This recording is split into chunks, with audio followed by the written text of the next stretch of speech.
Quem puder comentar aí, que acho que tem que ter cadastro no YouTube para poder comentar. Boa noite, Fabiano. O áudio tá legal? O vídeo, qualidade? Eu não faço live pelo YouTube geralmente, viu, pessoal? Então é a primeira vez. Primeira vez não, eu já fiz isso muito no passado, mas mudaram bastante coisa desde a época que eu fiz. Então, se tiver alguma coisa errada, por favor, me avisem. Tudo certinho? Então tá ótimo. Bom, meus amigos, não quero tomar muito tempo de vocês, né? Sei quanto é corrido para todo mundo tá aqui, né? Pós-jornada de trabalho, para ficar ouvindo o Glauber falar, né? Mas na verdade, boa noite a todos aí. Para quem não me conhece, meu nome é Glauber Rama, sou cirurgião dentista, sou periodontista, na verdade, né? E mestre em reabilitação oral pela FORB aqui na USP, aqui em Ribeirão Preto. Sou consultor da Odontomega na parte de odontologia digital, desde quando a Odontomega começou a trazer, no caso, algumas impressoras aqui para o Brasil, né, da Frozen. E o intuito de eu realmente disponibilizar o meu tempo e até a minha vontade realmente de disponibilizar um pouco de compartilhar um pouquinho de conhecimento com vocês acerca desse assunto, ele se deu, não é de agora, né? Ele se deu, na verdade, o áudio está um pouco baixo? Vê se o áudio melhorou agora, por favor, Maurício. Na verdade, o intuito meu, no caso, de tentar buscar dar esse conhecimento para vocês, ele partiu já de muito tempo atrás, tá? Muito tempo atrás, em que sentido? Muitas pessoas sempre tiveram uma certa aversão a esse assunto, né? As placas oclusais impressas em 3D.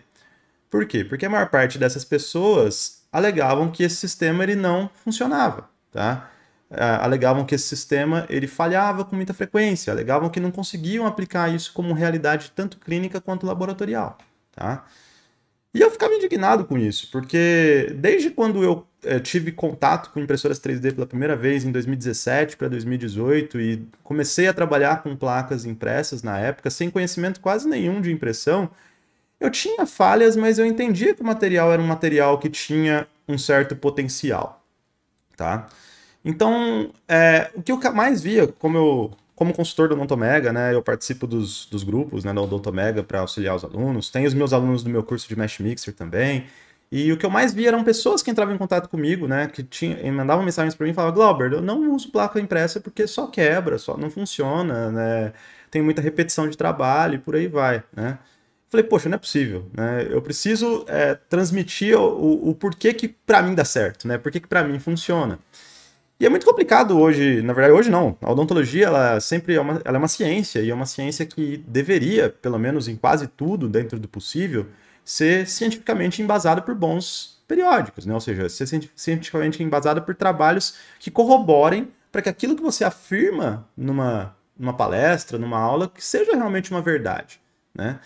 E a impressão 3D talvez seja a área mais empírica da odontologia, né? Infelizmente. Porque, na verdade, nem o mundo está preparado, vocês vão ver aqui algumas coisas que eu vou mostrar, para essa revolução que está acontecendo de forma tão rápida. Então, muitas vezes as pessoas falam, mas não tem tanto trabalho, né, sobre resinas de impressão. Sim, porque às vezes lança uma resina agora e daqui a um ano a resina já muda e por aí vai, tá? Então, por conta disso, pessoal, eu quis sintetizar aqui para vocês algumas coisas que nós já temos respaldo científico para confiabilidade, tá? E queria mostrar para vocês que essas coisas associadas a algumas questões clínicas, elas são plenamente aceitáveis para vocês poderem indicar a utilização de placas impressas com segurança, tanto na clínica quanto no laboratório de vocês, tá? Hoje, nós estamos em 2022, eu comecei a fazer placa impressa meados de 2018, tá? Eu devo ter na clínica cerca de 200 a 250 placas instaladas em pacientes. E eu posso falar para vocês que pelo menos de 50 a 70% desses pacientes eu tenho eles com retorno, no caso, regular, né? Ou seja, pacientes que eu acompanho com regularidade. Estão perguntando se a live vai ficar gravada? Eu vou tentar fazer que sim, tá, pessoal? Mas, na verdade, como eu falei, eu preciso ver direitinho, que foi muito corrida essa semana, eu resolvi mexer no YouTube dessa parte de live essa semana, eu preciso ver como é que faz, mas sim, a intenção é que fique gravada, tá? Não tem problema nenhum. Então, na verdade, eu tenho essa quantidade de placas instaladas e posso falar com uma certa tranquilidade para vocês que eu tive até hoje 3 fraturas, conhecidas pelo menos, desses pacientes que eu acompanho mais fixamente. Posso falar aí que são perto aí de seus 100 a 150 pacientes. Uma delas, eu tenho certeza que eu sei do porquê, hoje, conhecendo algumas características que eu vou falar para vocês aqui, e 2 delas foram por queda. Ou seja, o paciente, na hora de fazer a higienização, até por algum descuido, deixou a plaquinha cair no chão e, eventualmente, é acrílico, né? Até a placa, eventualmente prensada, poderia correr esse risco e a placa ela fraturou, tá? Mas eu quero mostrar para vocês que, mesmo assim, eu ainda acho que vale a pena por alguns aspectos, ok? Então, a intenção aqui da aula, pessoal, eu vou dar uma breve introduzida ao assunto de placas em geral, né? Só para a gente poder entender o porquê da indicação tão frequente de placas hoje, né? Eu falo que a gente fica passando um pano, entre aspas, para tratar um problema de saúde mental, né? Quer queira, quer não. Que é, infelizmente, um reflexo de estresse e ansiedade. E depois, aí sim, nós vamos entrar efetivamente na parte da impressão, né? Ou seja, dos fatores ou dos elos dessa corrente que fazem com que uma placa impressa funcione da forma que ela deveria se performar, ok? Então, de forma bem breve, né? Não quero ficar me atendo muito tempo aqui, tá? Mas basicamente, as disfunções temporomandibulares, né? Nada mais são uma coleção de condições médicas que podem ser associadas tanto à parte dental quanto à parte facial, né? De musculaturas e por aí vai. Que na verdade, quando são associadas, né? A normalidades que o seu sistema estomatognático eventualmente tenha, pode gerar alguma função anormal da TM ou de alguns músculos, tá? E isso na prática é sentido de que forma? Nós temos, no caso, disfunções que são de origem muscular apenas, de origem articular apenas e de origem mista, o que é bem comum, inclusive, né? Pacientes que têm dor muscular, mas também têm algumas degenerações articulares também, tá? E dor articular também. E, normalmente, essa parafunção ela tem origem psicossomática, tá? Ou seja, elas nada mais são reflexos do estresse e da ansiedade que o mundo vive, tá? A prevalência que eu citei aqui de 75% já tem trabalhos mais recentes que têm falado de 85% pós-pandemia, né? Justamente porque as pessoas elas não têm mais válvula de escape e acabam descarregando no seu corpo, seja por uma gastrite, seja por uma enxaqueca, seja por um apertamento dental e por aí vai, tá? Então, na verdade, apesar de nós sempre associarmos, né, o paciente tem algum problema de algum distúrbio oclusal, alguma prematuridade, algum problema com dimensão vertical de oclusão reduzida, muitas vezes os pacientes eles têm esses processos, mas não necessariamente têm dor. Não necessariamente tem uma disfunção temporomandibular propriamente dita, tá? E da mesma forma nós temos pacientes que não têm nada disso e têm dores horrendas, tá? E eu vou dar alguns exemplos disso para vocês da rotina do dia a dia mesmo, tá? E o que é fato, que já é consumado, que já é realmente garantido é que sim, o estado emocional do paciente tem íntima ligação com os reflexos que essas disfunções podem gerar, tá? Muitas vezes nós temos pacientes com sinais e sintomas. Sinais nós estamos falando no sentido de ter um estalido eventualmente numa articulação, que seria normalmente ruídos relacionados à captura ou, no caso, o escape, né, do disco articular nos movimentos de abertura e fechamento. Nós temos a questão da crepitação, que já está relacionada a uma degeneração um pouco mais avançada desse disco articular, então uma articulação que já está um pouco mais comprometida, mas não necessariamente associada à dor. E nós temos sinais dentais, né, como as lesões cervicais não cariosas e facetas de desgaste, né? Quem nunca, né, quem é clínico, trabalha aqui no dia a dia sentado no mocho, não pede para o seu paciente, por exemplo, ao fazer o seu exame clínico, fazer movimentos de lateralidade e você já vê aquelas facetinhas, né, de desgaste na incisal dos caninos, né? Eu dou um exemplo pessoal, eu não tenho nenhuma restrição na boca, né? Sou da geração aí que já é mais caries free, né? E quer queira, quer não, uma vez eu estava sentado na minha cama, né? Deitado com a cabeça inclinada, recostada no encosto da cabeceira da cama, montando uma aula. Nessa aula, o meu notebook estava no meu peito, né? No meu colo, que eu estava deitado. E de repente eu ouvi um pequeno clique. Assim, um barulhinho, parecia que tinha um grãozinho de areia na minha boca. Clique, né? E quando eu vi, era a ponta do meu canino que tinha acabado de desgastar, né? Tinha acabado de fraturar. Um canino rígido, um canino que não tem nenhuma restauração, não tem nenhum comprometimento, nenhuma trinca, e que já tinha uma faceta de desgaste, né? Eu sou usuário de placa oclusal, no momento eu estava sem a placa, a gente vai falar um pouquinho sobre isso, né? A gente sempre associa a placa quanto ao seu uso noturno, né? Para o paciente ele poder, no caso, dormir, entre aspas, tranquilo, mas na verdade nem sempre o uso ele deveria ser apenas noturno, né? E perdi a ponta do meu canino, né? Era um pequeno prisma de esmalte, entre aspas, né? Não no sentido microscópico, mas era um grãozinho de esmalte. Mas se eu passava a língua, eu sentia lá que a pontinha do meu canino tinha ido embora, né? No momento que eu estava ali concentrado, né? E provavelmente estressado, e provavelmente apertando meus dentes, né? Sem a gente perceber. E nós temos pacientes, pessoal, que têm sintomas, mas nós temos também pacientes que não têm sintoma nenhum, tá? Então tem pacientes, muitas vezes, que chegam com dificuldades realmente de abertura de boca, com muita dor, né? Dificultando, inclusive, os próprios registros, que a gente vai falar um pouquinho sobre registro interoclusal aqui. E tem pacientes que, na verdade, tá com a boca bem bagunçada, né? E basicamente não sentem absolutamente nada, né? Por isso que eu gosto de mostrar esses exemplos clínicos, né? Que são exemplos da minha rotina, do meu consultório, casos até mais antigos, né? Você vê pelas fotografias.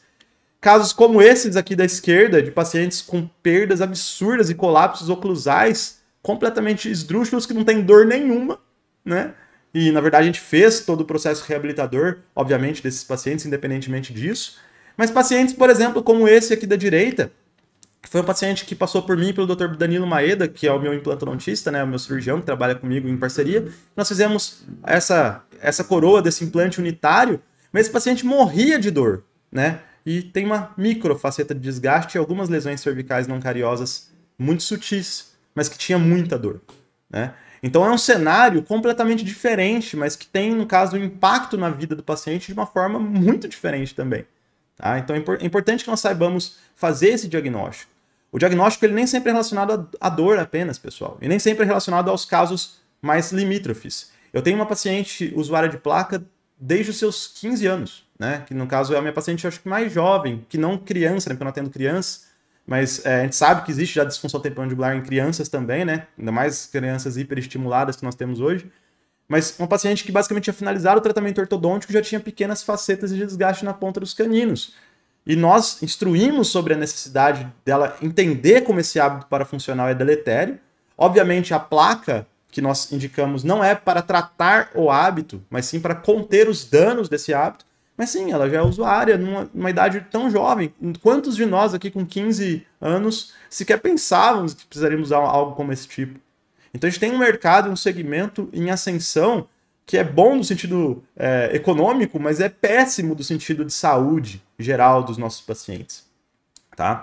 Então como que a gente deveria tratar esse tipo de trabalho? Né? Quando a gente fala placa, placa, placa, placa, né? Na verdade, a placa, como a gente vai bem salientar aqui do lado para vocês, ela não é o tratamento da DTM, tá? Normalmente, as tentativas iniciais que nós vamos fazer para abordar esse paciente com disfunção seriam tratamentos o mais reversíveis e não invasivos possível, né?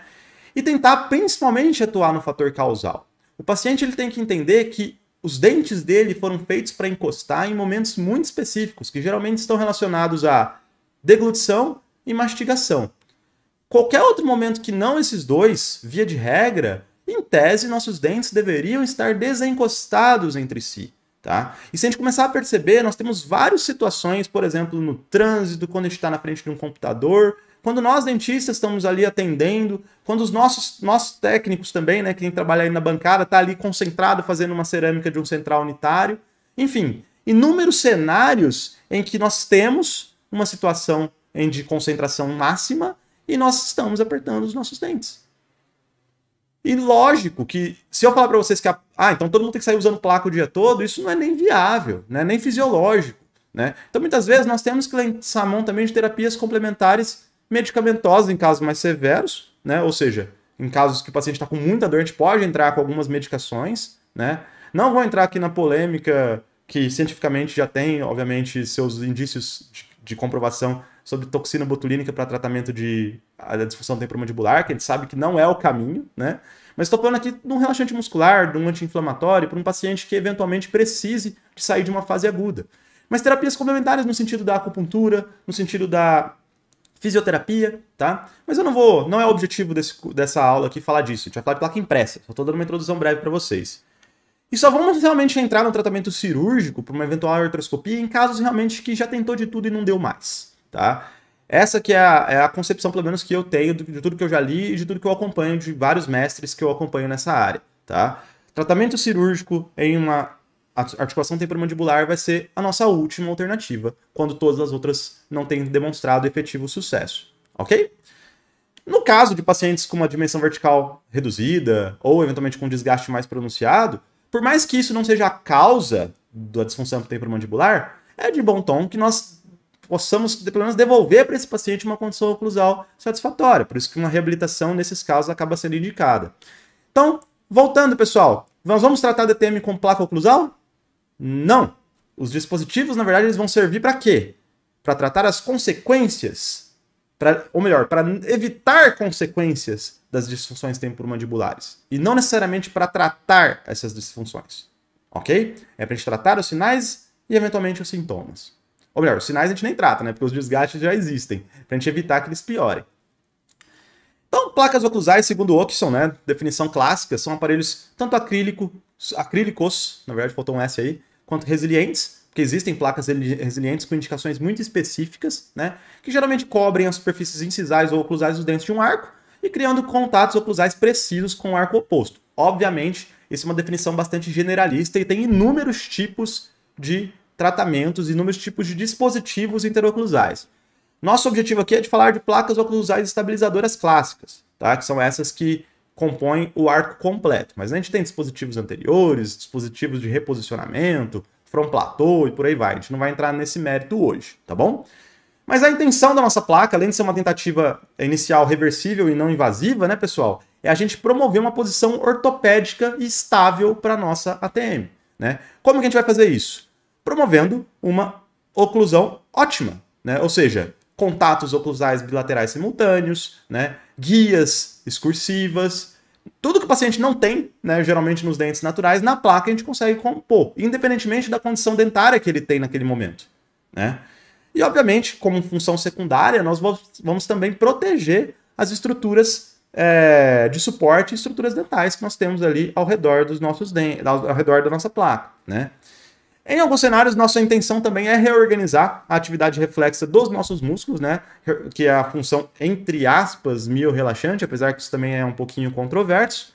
E, geralmente, um dispositivo oclusal bem realizado, ele tem efetivo, na literatura se fala algo nessa faixa, um efetivo controle de dor de pacientes sintomáticos na casa de 70% a 90%, tá? E é muito mágico para a odontologia, quem trabalha com saúde, poder tirar a dor de alguém, né? Um endodontista para fazer um acesso, um cirurgião para tratar uma pericoronarite, um periodontista para tratar um abscesso gengival e, no caso, um especialista em disfunção temporomandibular, eventualmente, ou um clínico geral para tratar esse tipo de paciente e tirar a dor dele. Só quem sabe a dor que eu já tive, né, uma dor articular um pouco mais intensa, do quão incômodo e o quanto que isso realmente destrói a qualidade de vida de alguém, tá? Então é muito legal isso.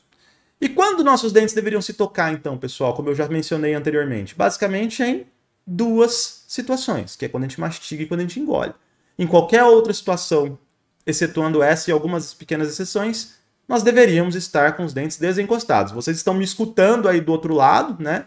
Em tese, vocês deveriam estar com seus dentes desencostados entre si, que geralmente vai ser algo aí dentro do seu espaço funcional livre, né? De 2 a 4 milímetros de distância, tá? Entendendo tudo isso, pessoal, agora caminhando mais para nossa aula efetivamente, como que uma placa oclusal ideal deveria ser? Seja ela digital, analógica, dentro das digitais fresada, ou seja, por subtração, né, manufatura subtrativa, ou por manufatura aditiva, que é a impressão 3D. Idealmente, na maior parte dos cenários, pelo menos, ela deveria ser rígida, né? Deveria ser confeccionada em desoclusão controlada. Por que eu falo confeccionada em desoclusão controlada? Por muitos anos, a gente advogava que a placa tinha que ser confeccionada em relação cêntrica, tá? E aí falava-se de utilizar um desprogramador anterior justamente para levar esse paciente em relação central. O problema é que a relação cêntrica ela já passou por inúmeras reflexões científicas ao longo do tempo. E o principal, você não tem como garantir que seu paciente vai estar rangendo em relação cêntrica, né? Ele não vai falar, nossa, agora eu vou ranger meus dentes, agora eu vou ranger naquela relação que o meu dentista posicionou minha placa. A gente não tem como ter essa garantia. O paciente está lá destruindo a placa, escorregando para lá e para cá. Então, mais importante do que isso, é importante que a gente tenha uma desoclusão controlada. E eu vou falar por que na placa digital isso é mais importante até do que na analógica no momento da confecção, tá? Nós deveríamos ter uma superfície lisa, plana e polida, justamente para o paciente poder escorregar, né, deslizar esses dentes com liberdade total de movimento. Nós deveríamos ter as nossas boas e velhas guias de desoclusão recompostas, tanto a nossa guia anterior quanto as guias de lateralidade. Não precisa ser aquela placa que fica parecendo um vampiro com um baita de um chifre, mas a gente tem que ter uma pequena saliência ali, justamente para o paciente poder ter essa liberdade de movimento e replicar os movimentos ideais, tá? Pelo menos é a forma que eu preconizo para as minhas placas ainda até hoje com sucesso, tá? Já vai ter gente, muita gente que já alega que não é necessário ter essas guias, que o importante é ela ser toda lisa. Eu acho que tem espaço científico para advogar para as duas áreas, tá? E funciona muito bem dessa forma também. E nós temos que ter uma espessura mínima compatível. Compatível no sentido da placa ser espessa o suficiente para ser resistente, mas ser espessa, ser delicada o suficiente para não gerar desconforto, né? Eu já vi vários professores, inclusive, advogando que, na verdade, você pode fazer placas espessas, bem espessas mesmo, tipo 3, 4 milímetros de espessura, que o paciente ele vai se adequar a essa situação. Sinceramente, os casos onde eu excedi um pouco mais de 2,5 milímetros por aí, meus pacientes se incomodaram bastante. Eu não sei se no longo prazo talvez eles tenham se adaptado melhor. Mas, na verdade, eu senti uma resistência considerável dos meus pacientes com placas extremamente espessas, tá? Então, eu pessoalmente vou falar sobre as espessuras já já, mas eu gosto de lidar com espessuras um pouco menores, tá? Obviamente, demandando a resistência necessária. E aí nós temos uma primeira reflexão que talvez valha a pena vocês visualizarem para vocês entenderem um pouquinho como que as placas funcionam, né? Basicamente, pessoal, como que se comporta uma resina para impressão 3D para a placa? Se a gente fosse fazer uma comparação da seguinte forma. Vamos colocá-la num cenário em que a gente está comparando a resina impressa com uma resina composta e com uma resina acrílica, tá? E para isso, vamos fazer um ensaio aqui, tá? Vamos imaginar que a gente está pegando um bastão, no caso, que seria como se fosse uma caneta Bic, feita de resina acrílica, feita de resina composta e feita de resina impressa. E a gente vai colocar esse bastão sobre duas hastes e vamos fazer uma força, tentando flexionar esse bastão até ele fraturar, tá bom? Basicamente, pessoal, se a gente pensar na resina acrílica, nós vamos colocar uma força X, né, uma quantidade de força sobre essa barra. Essa barra ela vai tender a flexionar bastante. Vocês vão perceber, se vocês fizerem esse teste com um bastãozinho de resina acrílica, vocês vão ver que ele enverga bem, até o momento que a gente vai chegar na resistência máxima à flexão, vamos ter a ruptura desse bastão de resina, tá? Basicamente é esse o cenário que a gente vai imaginar. Não estou falando de números aqui, estou falando de comportamento, ok? Se a gente for tentar fazer a mesma coisa, pessoal, para resina composta, para eu gerar a mesma, ou tentar gerar a mesma flexão desse bastão, vocês vão perceber que a força que eu tenho que aplicar ela é uma força bem maior.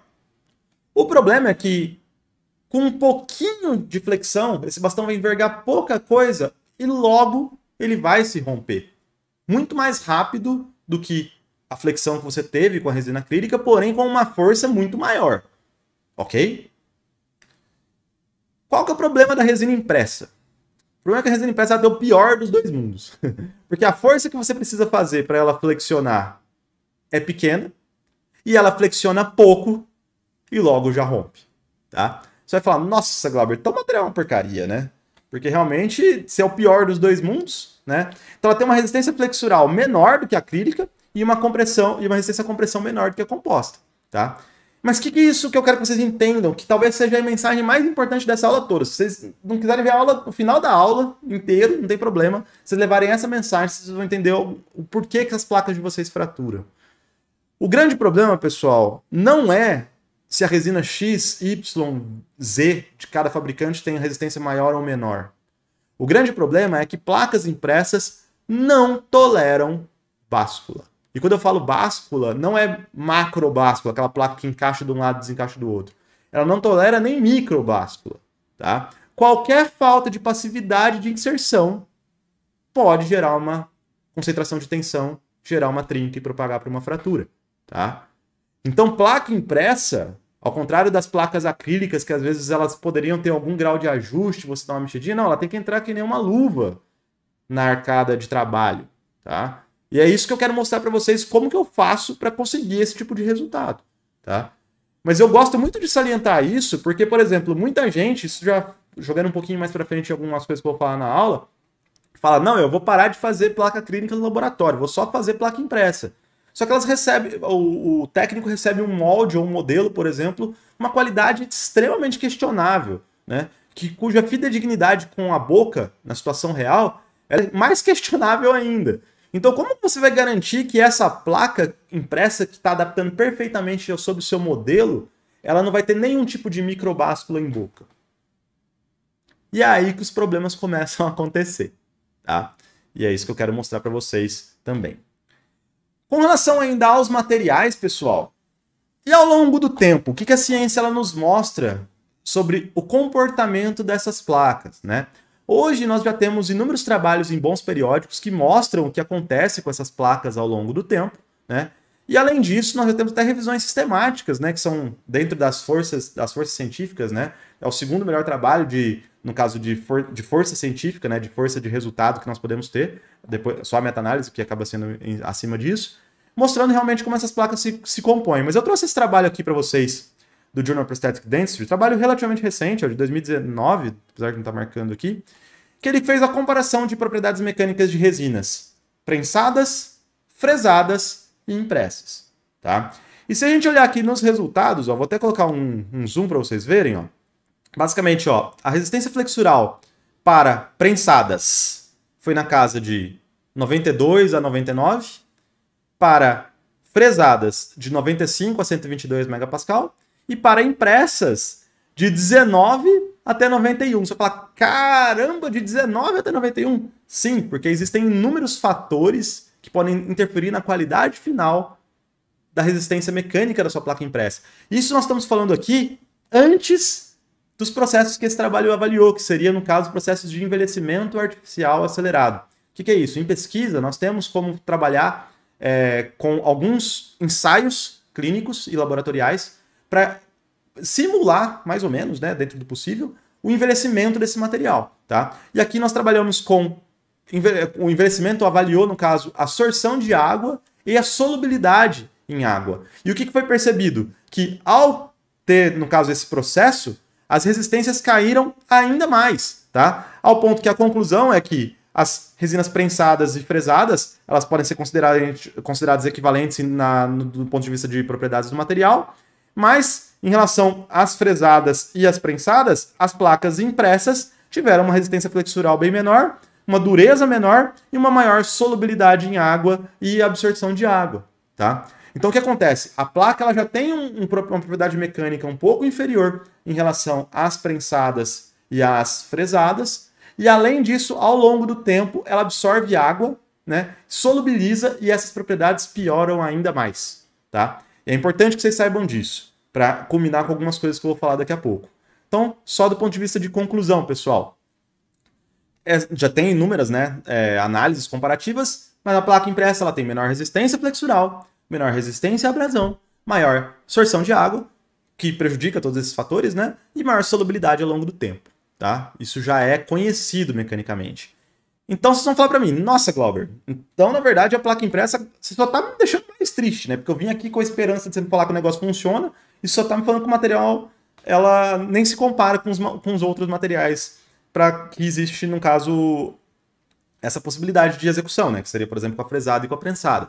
O que eu quero que vocês entendam é que, apesar de tudo isso, né? Se você dominar os fatores de sucesso, você não vai ter essa flutuação de resistência tão grande, mas é importante que vocês saibam que a longevidade de uma placa impressa ela não vai ser a mesma longevidade que vocês tinham de uma placa acrílica e de uma placa acrílica prensada e de uma placa acrílica fresada.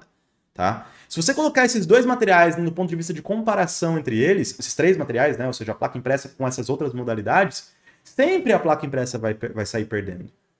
A diferença é que eu falo sempre para os meus pacientes, na prática, a placa impressa, o meu paciente ele tem um valor de investimento inicial, só que eu tenho um valor de reimpressão ridiculamente barato. E é aí que os laboratórios eles têm que entender em qual fatia de mercado e como eles vão entrar nesse mercado. Porque para o dentista que faz as próprias placas, é um baita do negócio, porque meu paciente, para eu precisar fazer a reimpressão para ele, o custo ele é muito baixo. Então, geralmente, o que eu faço? Eu já tive pacientes agora com 3 para 4 anos que eu já estou substituindo algumas placas, né? Basicamente, eu pego o meu projeto original, né, caso não tenha tido nenhuma alteração de oclusão desse paciente, desse ponto de vista de restaurações, por aí vai, e faço a reimpressão por uma fração do valor que eu tinha feito na situação inicial para ele, tá? Porque, basicamente, as placas elas já vêm numa situação muito pronta do laboratório. No meu caso, do laboratório sou eu mesmo, né, que eu mesmo faço a impressão. Ok? Então, a ideia seria mais ou menos essa. Para laboratórios, é importante que vocês conscientizem os seus dentistas que, apesar dessas limitações, as placas impressas para o paciente, eu vou falar por experiência própria, são placas extremamente confortáveis para usar. O conforto delas talvez seja mais semelhante ao da placa fresada, né? A diferença é que o custo de uma placa impressa ele é muito menor do que uma placa fresada. Mas eu já usei as duas, né? Feitas ambas por mim, né? No caso que foram seguidos todos os protocolos, e entre uma placa acrílica e uma placa impressa, para mim, a placa impressa ela é mais confortável, tá? Uma placa seguida em fluxo 100% digital, tá bom? E o que a gente tem no mercado nacional hoje, pessoal? Eu não tô aqui falando de marca A, B ou C ou D, tá? Na verdade, eu nunca quis ser consultor remunerado de nenhuma empresa de resina, justamente porque eu não quero ter rabo preso com ninguém, tá? Eu sempre falo isso para várias empresas que entram em contato comigo, inclusive tentando buscar esse tipo de parceria. Na verdade, não é questão de não confiar no material, longe disso. É porque, na verdade, eu acho que cada empresa ela performa melhor num segmento. E eu tenho resinas que eu prefiro da marca A, resinas que eu prefiro da marca B e por aí vai, tá? Para placas, eu já usei, ou estou usando, todas essas que vocês estão vendo aí, tá? E basicamente, se você colocar resina 3D Splint no Google, essas são as principais. Ah, Glauber, mas você esqueceu da marca XYZ. Sim, pessoal, deve ter outras marcas que não essas. Eu tô falando que esses são os players principais, que geralmente quando as pessoas conversam entre si, dentre os fabricantes nacionais, tá? Não tô falando em resinas importadas aqui, porque aí nós aumentamos bastante aí a gama. Eu acredito que essas sejam as resinas que a gente mais vê aí sendo discutidas no mercado. E a primeira coisa bastante curiosa, né, que eu e o professor Johnson Campidelli estamos até tentando... quem não conhece o professor Johnson Campidelli Fonseca, conheça, porque o cara é uma biblioteca científica e está direcionando muita pesquisa dele para essa parte de impressão 3D. Então, fica o meu abraço caso ele esteja aqui, já fica o abraço, caso ele não esteja, fica o abraço do mesmo jeito para ele. E uma das coisas que a gente mais vê é a falta de uniformidade de bula, né, de informação. Então, isso daqui que eu trouxe para vocês é exatamente a informação extraída do site de cada um dos fabricantes. E vocês vão ver que não tem nada a ver uma informação com a outra, salvo algumas coisas que são semelhantes. Tem empresa que faz a informação da viscosidade, outras não. Tem umas que fazem a informação da viscosidade numa unidade de medida e outras não, né? Então eu e o professor Johnson a gente estava querendo realmente tentar padronizar isso, né? Tentar gerar normativas de produção de bula, para que todas as empresas consigam informar os dados necessários da mesma forma e, consequentemente, a gente saiba discernir o que um material é diferente do outro, tá? Mas, essencialmente, vocês vão ver muitas informações. Vocês vão ver informações relacionadas à densidade, à viscosidade, à elasticidade, dureza, carga, enfim. E tem empresa que nem tem ainda, por exemplo, igual essa daqui é a pessoal da Horus, né? Que eu recebi a visita recentemente. Eles lançaram, não tem nem um mês, a resina de placas deles. Então eu tô aqui para testar, não testei ainda. E nem informação tem ainda, né? Eu até pedi a informação e ainda não me mandaram, né? Você pega a Smart Dent, por exemplo, ó, que também não informa, por exemplo, a resistência flexural da resina deles, né? Talvez tenha essa informação, sim, mas não está informado para o cliente ali que está comprando, entendeu? Isso que eu gostaria de falar. Então, eu queria muito me ater aos valores normalmente relacionados à resistência flexural, porque os trabalhos científicos normalmente avaliam a resistência mecânica dessas placas baseadas na resistência flexural. E, essencialmente, hoje no mercado, as únicas 3 empresas dessas daqui que eu falei para vocês que mostram esses valores seriam a Odontomega, né, com a Printax, que tem uma resistência flexural na casa de 92,32, a Hiller com a Cosmos Splint com 88 e a Prisma Biosplint, né, da MakerTech com 76,2. Vocês vão falar para mim, então a melhor resina com certeza é a da Odontomega e a pior com certeza é a da MakerTech. Não. Por isso que eu falei para vocês, não se atenham aos valores nominais de resistência flexural, tá? Isso não vai ser o que vai fazer sua resina performar melhor ou pior. Eu tenho casos de mais de ano com as 3.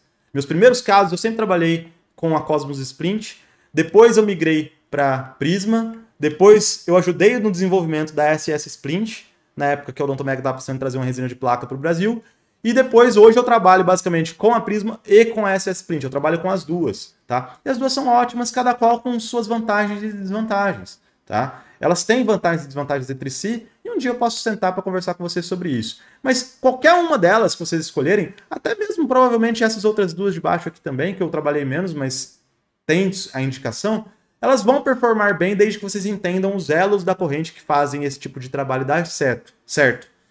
Que é justamente esse slide, que talvez seja o slide mais importante da aula, tá? Quais seriam os elos de sucesso para que vocês tenham uma placa oclusal impressa 3D a contento, tá? E vocês vão perceber que nós temos 8, se eu não me engano, elos, tá? E esses elos são igualmente importantes, ok? Então, primeiro elo, a obtenção do modelo de trabalho, seja por meio de um bom molde, seja por meio de um escaneamento, que eu vou falar para vocês como eu sugiro fazer qualquer um desses tipos de trabalho. A segunda, um registro com desoclusão pré-determinada. Uma coisa que em analógico não deveríamos fazer, mas em digital a gente vai fazer menos ainda, é abrir pino de articulador. Com exceção se você tivesse um registro com arco facial perfeito, tá? Se você não tem isso, você está montando seus modelos de forma arbitrária no articulador, o pino do articulador vai ser fixo. Então é obrigação do cirurgião dentista te enviar esses modelos em desoclusão, não do laboratório em abrir pino de articulador. Terceiro, a espessura oclusal e a periférica mínimas, né? Seriam as espessuras relacionadas à parte de impressão 3D, que tem algumas diferenças em relação à placa prensada e até a fresada também. Quarto, o eixo de inserção, os alívios, os offsets, que são os alívios internos da placa para que essa placa consiga entrar com passividade. Quinto, que esse daqui quebra bancas, né? Porque muita gente não concorda com isso, mas eu tenho alguns subsídios científicos para advogar sobre isso e vocês podem fazer os testes vocês mesmos. Que é com relação ao posicionamento de impressão na mesa para você ter a máxima passividade de inserção dessa placa. Sexto, os fatores inerentes ao pós-processamento desse objeto impresso, tá? E sétimo, por fim, os ajustes oclusais cêntricos e excêntricos, tá? Eu falei 8, são 7, né? Então, esses 7 fatores, eles têm que entrar em consonância entre si. Qualquer uma dessas 7 etapas, se mal realizada, é potencial para gerar uma falha catastrófica na execução de placas impressas. Talvez em placas fresadas e em placas acrílicas, pela maior tolerância do material, uma falha aqui ou ali pode se passar despercebida. A placa impressa não leva desaforo, pessoal. Então, para funcionar, nós temos que nos atentar a tudo isso, tá? Aqui é principalmente pensando para o pessoal ainda que está entrando no mundo digital, mas ainda não tem, por exemplo, um scanner, né? Ou que, no caso, laboratórios que acabam recebendo esse tipo de trabalho. Então, como deveria ser o nosso modelo de trabalho analógico ideal, né, para uma placa impressa, tá? Idealmente, o nosso modelo de trabalho ele tem que ter ele tem que ser feito de um material com a maior precisão dimensional possível. Então, obviamente, silicone de adição aqui é quase que uma necessidade obrigatória para uma placa impressa, porque você não pode correr o risco de você ter algum tipo de distorção de perímetro de arco, ou uma distorção, por exemplo, algum repuxo, né? E eventualmente esse modelo não for fiel, tá? Da mesma forma, obviamente, né? Vazamento adequado, guardando os tempos corretos, espátula a vácuo, essas coisas que todo mundo já sabe, né? Eu sempre sugiro a técnica da impressão única para esse tipo de trabalho, tá? Normalmente para moldagens, por exemplo, para copies e tudo mais, eu até gosto mais da técnica de impressão dupla, né? Ou seja, pesada e leve em momentos diferentes. Mas para esse tipo de trabalho, ao trabalhar com ela pesada e leve ao mesmo tempo, você minimiza o risco, eventualmente, do cirurgião dentista não ter aliviado o suficiente o seu modelo com a pesada, tá? Então, às vezes ficam com áreas com um pouco menos de leve e tudo mais, mas se o cirurgião dentista trabalhou bem, esse caso que está fotografado, por exemplo, foi moldado dessa forma, né? Você consegue um modelo com uma qualidade muito interessante, mesmo trabalhando com impressão única, tá bom? O antagonista até pode, né? Eu falo até pode, né? Mas, obviamente, idealmente ele deveria ser do mesmo material. Mas se você puder trabalhar com alginato de boa qualidade, por exemplo, um Hydrogun 5, um Cavex, alguma coisa nesse sentido, melhor, desde que nós lembremos que cineres em embebição são problemas potenciais, né? Então, esse alginato tem que ser vazado ou imediatamente, ou ficado em atmosfera umidificada até chegar no laboratório para ser vazado, tá? Sempre proporção água-pó correta, idealmente espatulação a vácuo e gesso tipo 4, tá? Nada de gesso pedra, pelo amor de Deus, né? E, obviamente, tudo isso para minimizar distorções e microbásculas. Pessoal, se alguém tiver alguma dúvida e quiser ir postando, tá? Não deixa pro final, não. Pode ir postando aí agora, que eu vou ver. Eu tô com outro computador aqui do lado só para olhar a live, tá? Então eu tô vendo todos os comentários de vocês aí, tá bom? E no caso do escaneamento, tá? Quando a gente vai trabalhar, no caso, com o escaneamento intraoral, tá? Então, pessoal, primeira coisa que eu gosto sempre de orientar, dependendo do equipamento, e o Trios é um pouco assim, que é o scanner que eu tenho, da Tri-Shape, de acordo com o que você seleciona na ordem de serviço, o scanner ele tem um comportamento direcionado para aquele tipo de trabalho, tá? Então se eu falar, Glauber, eu poderia colocar só o scan only ou eu poderia colocar o escaneamento com placa? Eu já tive informação das duas situações, né? Eu tive informações da própria empresa, né? Internacional, não aqui no Brasil, de que se você colocar o scan only, né? Que seria só para escanear, e você colocar aqui a placa, no final das contas dá a mesma coisa, tá? Não muda muita coisa nesse sentido. Mas eu também já tive a informação de que a estratégia de escaneamento, né? No caso, ao se utilizar a seleção de placa oclusal para aquela arcada, quando você seleciona isso na ordem de serviço, o scanner ele tem uma maior tendência a tentar preservar ao máximo o perímetro do arco, mesmo que você já esteja fazendo a técnica correta, tá? Então, isso daí ainda é um fator que eu não consigo ter certeza, porque eu obtenho informações das duas vias, mas eu sempre tenho por orientação de colocar na ordem de serviço, mesmo que eu não vá utilizar o Communicate, né, que é o sistema que joga a ordem de serviço direto para o CAD depois, eu sempre coloco a ordem de serviço, o que eu realmente vou fazer, tá bom? E aí nós vamos seguir a técnica de escaneamento adequada para cada scanner, né? Cada software cada equipamento tem sua técnica de escaneamento adequada. Então você tem que seguir o que o seu fabricante está recomendando, né? O que é importante aqui? Isso independe do equipamento e da técnica. Cuidado com as áreas interproximais, né? Muitas vezes o escaneamento, para tentar ser algo rápido, tranquilo para o paciente, o cirurgião dentista ou o técnico que está escaneando acaba escaneando de uma forma mais simplista e áreas interproximais ficam ou com bolhas de saliva, né? Ou até com artefatos e falhas de escaneamento que vão ser preenchidos eventualmente de forma automática pelo software depois, né? E isso é um problema, porque se a placa, por exemplo, preenche dentro desse espaço, e aí, no caso, você tem uma pequena interferenciazinha que você não está percebendo ali, mas que vai existir na boca, mesma coisa. Distorção, defeito de malha, microbáscula, fratura, tá? Então, muito cuidado com saliva e áreas interproximais com defeitos de escaneamento, tá? Então, aqui um exemplo, né? Por exemplo, no caso do Trios, obviamente o vídeo está acelerado. Eu sou muito contra essa ditadura, né? Que no caso é de, você tem que, no caso, escanear. O meu scanner escaneia em 15 segundos, em 20 segundos. Cara, escaneia direito, depois você pensa em escanear rápido, tá? Essa que é a ideia, na minha opinião, tá bom? O Túlio falou aqui que o Medit já tem um aplicador, um app, né, gerador de splints. Realmente, né, o Medit Link, no caso, ele já tem uma série de aplicativos gratuitos para todo mundo, não só para quem tem o Medit, tá, pessoal? E um deles é o software que gera placas, tá? Eles estavam com problema, eu peguei o aplicativo logo no lançamento, as placas estavam saindo com uma folga muito grande, mas parece que eles já tiveram alguns updates, né? E no caso, já melhorou bem, tá bom? Mas isso daí é uma questão de ajuste de software, coisa simples. Mas o Medit é espetacular, tá? E aqui já vem um detalhe importante, que muita gente de laboratório me pergunta. Glauber, por que eu não posso abrir o pino do articulador virtualmente? E aqui, a melhor forma para a gente entender isso é eu mostrar um exemplo prático, né? Um exemplo arbitrário, que eu fiz aqui, bem exagerado, obviamente, para vocês verem a diferença, tá? Se você não tem um conjunto de modelos montado nesse articulador de forma extremamente precisa, né, por meio de um arco facial, seja por um arco facial digital transferido, por exemplo, pela técnica do professor Lincoln Queiroz, seja num caso de um modelo físico, né, caso você tenha um articulador físico, um arco facial bem transferido também, para você ter uma correta correlação da posição da maxila em relação à base do crânio, consequentemente no articulador, você não tem nenhuma noção do quanto esse pino, quando você abre ele X milímetros, do quanto ele realmente está gerando de desoclusão na boca do paciente. E a melhor forma que eu posso mostrar para vocês é por meio desse vídeo.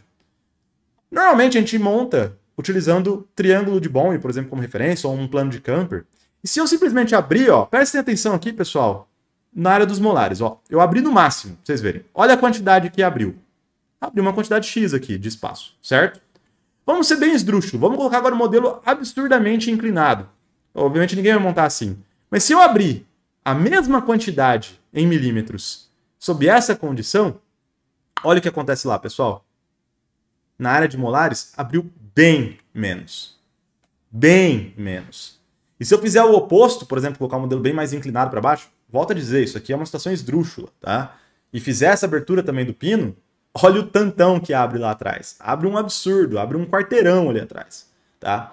Então, o que a gente sabe, pessoal? O movimento de abertura do articulador, lembre-se, o eixo de rotação do articulador continua sendo ali as esferas que seriam Oh, meu Deus, esqueci o nome da bendita das esferas. Que seriam ali a simulação da região dos côndilos, né? Então, na verdade, aquele é o eixo de rotação. Se eu posiciono o modelo mais para posterior ou mais para anterior e abro o pino, o raio de abertura ele é diferente. O ângulo é o mesmo, mas o raio de abertura é diferente. E no caso, se eu inclino esse modelo também em vários ângulos, a quantidade que esse modelo abre também é diferente. Então eu não tenho como confiar na abertura de um pino virtual se, no caso, eu não tenho uma referência fiel do que esse paciente tem em boca.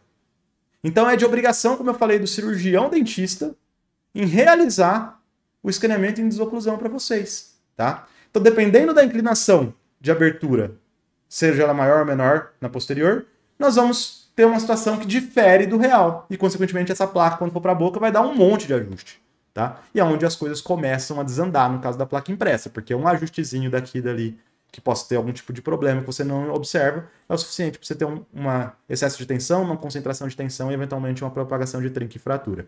O Túlio confirmou aqui para mim, realmente já corrigiram aquele probleminha de excesso de folga no aplicativo do Medit, tá bom? Então, como que a gente pode fazer esse registro, pessoal? Basicamente, tem vários tipos de desprogramadores oclusais possíveis, né?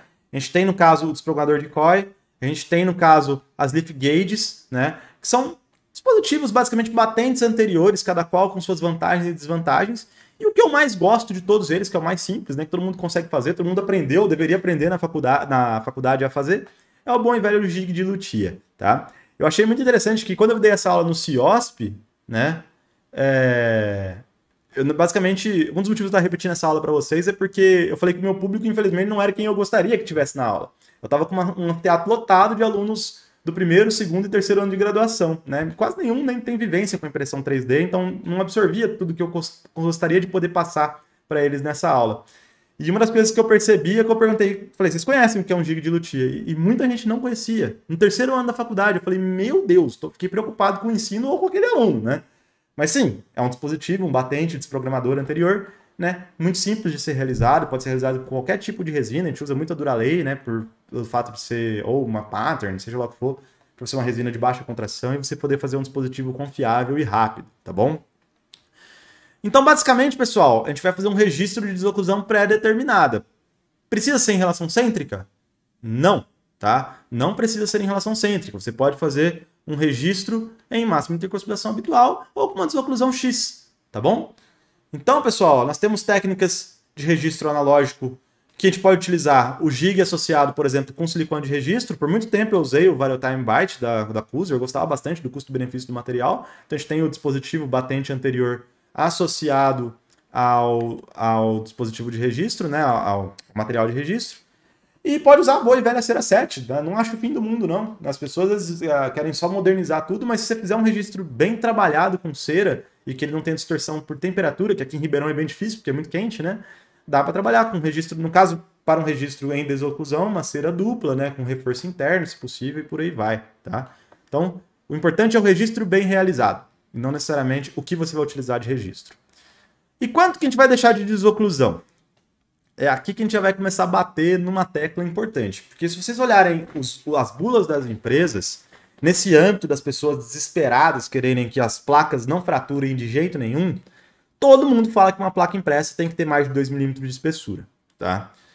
E eu tenho pelo menos uns 80 exemplos na minha rotina clínica que isso não é verdade, tá? Na verdade, o mais importante para você não ter fratura, a espessura ela é importante, tá? Não estou falando aqui que ela não tem importância, tá? A gente tem que trabalhar com uma placa um pouco mais espessa que uma acrílica, porque uma acrílica, por exemplo, com 1,5 já daria, tá? Mas na prática, 1,8 a 2 milímetros, se você tiver uma placa passiva e bem ajustada, dá para você trabalhar tranquilamente. Não tem necessidade de você necessariamente trabalhar com mais de 2 milímetros, tá bom? No caso do escaneamento, ô Túlio, eu vi que você mandou mensagem no WhatsApp, cara, não tem como eu abrir o WhatsApp aqui, agora, neste momento. Então, se puder transcrever para cá, eu agradeço, por favor. No caso do registro digital, pessoal, como que ele vai funcionar? Basicamente, a gente vai posicionar o desprogramador anterior na frente, pode ser o jig, por exemplo, que é o que eu mais uso, mas pode ser o desprogramador de core, leaf gauge, o que você quiser, tá? E se você achar que está muito instável, né, para você fazer o escaneamento, porque basicamente a gente vai fazer escaneamento de registro bilateral, né, com o scanner, a gente pode trabalhar com duas alternativas, né? A gente pode fazer um pontinho de parada anterior, basicamente é colocar uma bolinha ou de resina flow ou de resina pattern mesmo e levar o seu paciente na posição de registro, levar ele em posição, ele vai morder no desprogramador e você fotopolimeriza, tá? Ou, no caso, você pode trabalhar com pontos de estabilização do lado oposto, tá? Por exemplo, você vai fazer o registro do lado direito do paciente, né? Geralmente, o que a gente vai fazer? A gente vai colocar o desprogramador anterior e se você quiser dar um ponto de apoio extra do lado esquerdo, você faz, por exemplo, uma bolinha ali de resina Bioplique, Clip F, né? Que são resinas aí compostos fotopolimerizáveis provisórios, só para o paciente não ficar só com o apoio anterior, ele fica com um apoio também do lado oposto. E aí você vai lá e registra do lado direito. Depois, na hora de registrar o lado esquerdo, você faz exatamente a mesma coisa, tá? Uma coisa que eu pessoalmente não gosto é fazer o jig anterior, por exemplo, com Bioplique ou com uma resina dessa forma. Por quê? Porque essas resinas elas têm uma resiliência aumentada. Haja vista que você consegue até enfiar o seu explorador ali dentro, né? Você consegue perfurá-la com o explorador. Então, o paciente, na hora de fazer o registro, muitas vezes ele aumenta um pouquinho a força e na hora que você está registrando de um lado, você registrou na posição, ele aumentou um pouquinho a força, essa resina cedeu, na hora que você fizer do lado esquerdo já teve diferença. Então, o dispositivo anterior eu gosto que ele seja bem rígido, por isso que eu gosto de trabalhar com resina pattern ou Duralay, tá bom? Então, desoclusão para a espessura mínima necessária, como eu falei para vocês, mais ou menos na casa de 1,8 a 2 milímetros está mais do que bom.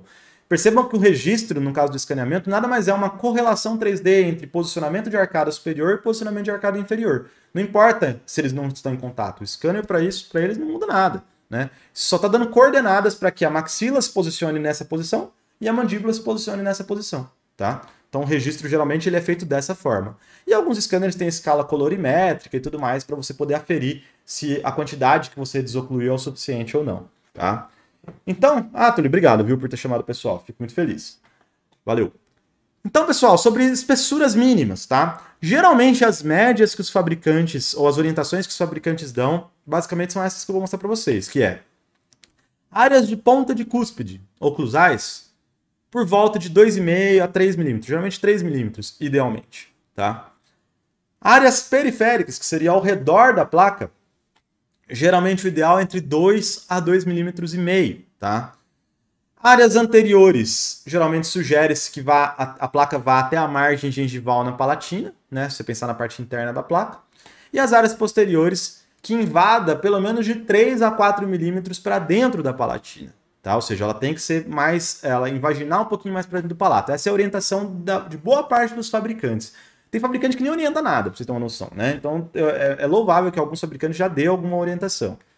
Mas na prática, as minhas referências pessoais, tá, são as seguintes. 1,8 a 2 milímetros de espessura oclusal, se você tiver uma placa passiva, dá para trabalhar tranquilamente, tá? Quero ter mais segurança. Então joga acima de 2. Mas de 1,8 a 2 dá, ok? De 1,5 a 1,8 milímetros de espessura periférica, tá mais do que suficiente. Não precisa de ser aquela placa bolachuda para fora, tá? Uma placa delicada, para o paciente realmente ter tranquilidade para usar. O grande problema é que as placas, muitas vezes os pacientes não têm assiduidade de uso, porque elas são dispositivos desconfortáveis. Então a gente tem que associar as duas coisas, né? Nos anteriores, geralmente eu vou realmente até a margem gengival palatina, né, até na cervical, e nos posteriores eu faço a mesma coisa, eu não invado o palato, tá? Porque eu acho que isso atrapalha o paciente, principalmente os pacientes que optam por utilizar a placa em momentos diferentes daqueles do que quando ele está apenas dormindo. Por exemplo, quando ele está na frente de um computador, quando ele está dirigindo, tá? Então eu gosto de trabalhar com uma placa um pouco mais restrita à área dos dentes, tá bom?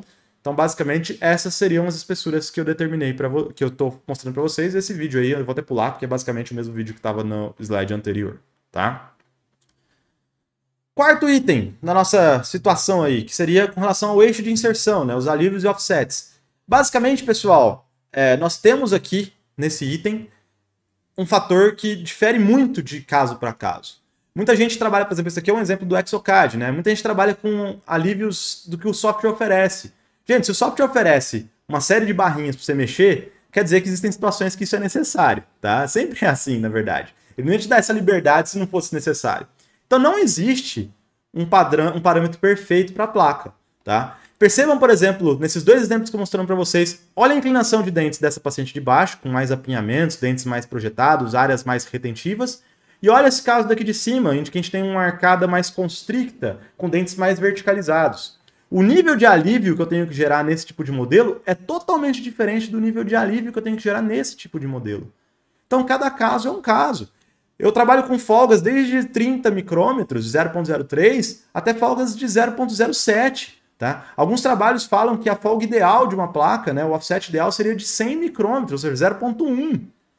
Então não existe receita perfeita, tá bom? Existe o que é o ideal para cada caso. Tá? Então essa que é a parte importante que vocês soubessem. E quanto tempo demora, né, para desenhar uma placa, né? Trabalhando com o domínio do software, entendendo como as coisas funcionam e trabalhando com softwares mais direcionados, né? Obviamente no meu curso, por exemplo, eu ensino como fazer no Mesh Mixer e com certeza demora muito mais tempo para fazer uma placa do que vocês estão vendo aqui. Mas eu consigo entregar uma placa com uma qualidade muito semelhante ao que um Exocad, por exemplo, me entrega. Mas vou perceber que o Exocad, pelo fato de você já ter o articulador integrado de boa qualidade e você ter já algumas ferramentas mais direcionadas para a odontologia, facilitam muito o processo. Ao passo que esse reloginho que está passando aí embaixo para vocês é um reloginho em tempo real em minutos, né? Eles vão perceber que um pouquinho mais de 15 minutos a gente tem condição de fazer uma placa com todas as guias ajustadinhas e por aí vai, tá? E esses ajustes, mais importante, eles são ajustes fidedignos, ou seja, se você souber como imprimir essa placa da forma correta para minimizar as distorções, né? E você tiver uma resina bem parametrizada e um registro bem realizado, basicamente o que você projetou no software você tem condições de instalar em boca, tá? E é um processo extremamente viável, tá? Isso que eu acho muito legal de mostrar com relação às placas. E agora nós vamos falar sobre um dos pontos mais polêmicos dessa aula, que é com relação a posicionamento de impressão para a máxima passividade de inserção, tá? O que acaba acontecendo, pessoal?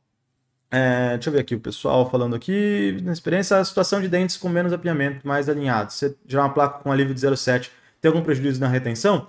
Sim, Maurício. Muitas vezes essa situação aí, com um dente extremamente verticalizado, 0,07 pode ser uma placa extremamente folgada. Tá? Ou seja, a placa ela não tem retenção suficiente para ficar em boca. Tá? E uma placa que fica soltando com muita facilidade, ela pode gerar alguns problemas, tanto para o paciente, do ponto de vista de assiduidade de uso, quanto alguns problemas relacionados à fratura precoce de placa também, porque a placa pode se movimentar, o paciente apertar, ela está fora da posição e fraturar. Sobre o Saulo, que perguntou se é possível fazer lateralidade do Mesh Mixer, não tem como você tem como você predizer, mas você não tem como ter o contato, porque o Mesh Mixer não detecta colisão de malha, Saulo. Uma das coisas que eu falo lá no curso que eu sugiro para quem quiser é comprar uma licença do Exocad Demo, que na época, quando eu fiz o curso, custava algo aí na casa dos seus R$999, né, R$1.000, por aí. Por que que acontecia? Eu fazia a montagem da placa e o desenho da placa no Mesh Mixer, fazendo as guias por predição, ou seja, eu fazia a lateralidade e protrusão, porque eu tenho, no caso, os pivôs para gerar os ângulos de Bennett e de inclinação condilar corretos, mas a colisão eu não detectava. E aí, dessa forma que eu fazia, eu jogava a placa para o Exocad Demo, abria ela no articulador lá e usava o articulador do Exocad. Onde eu precisava ajustar, eu ia lá no Mesh Mixer e ajustava. Aí você não precisava de ter o Exocad completo, que é caríssimo, né? Não estamos falando de vias alternativas aqui, né? E no caso você poderia associar o software gratuito sem problema nenhum. Caso contrário, é por predição só, infelizmente. Não tem como detectar colisão. Mas voltando aqui, pessoal, sobre o posicionamento de impressão. Muitas vezes a gente tem por hábito, né, a impressão 3D fala, que é quase uma doutrina, né? Que para você ter a melhor situação de impressão possível, você tem que inclinar o seu objeto 45 graus em relação à mesa, para você poder ter a melhor impressão possível com a menor distorção entre camadas. Fisicamente faz sentido, tá? Não vou mentir para vocês se isso daí é um papo para outro lugar, que vai falar sobre tensões de delaminação do FEP, quando a mesa sobe, desce. Não é o nosso ponto aqui, tá? Mas uma coisa que eu notava era o seguinte, toda vez que eu fazia uma bendita de uma placa inclinada numa impressora LCD, não estou falando de DLP aqui, que o sistema de energia é diferente, eu tinha problemas de passividade de inserção. Ou seja, a placa ela entrava com algum grau de tensão, tá? E muita gente vai falar, nossa, Glauber, eu não percebo isso. Eu falei, então você faz o teste. Você imprima a mesma placa na horizontal, ou seja, em 180 graus, e inclinada. E você me fala qual que vai entrar mais passivo no modelo, tá?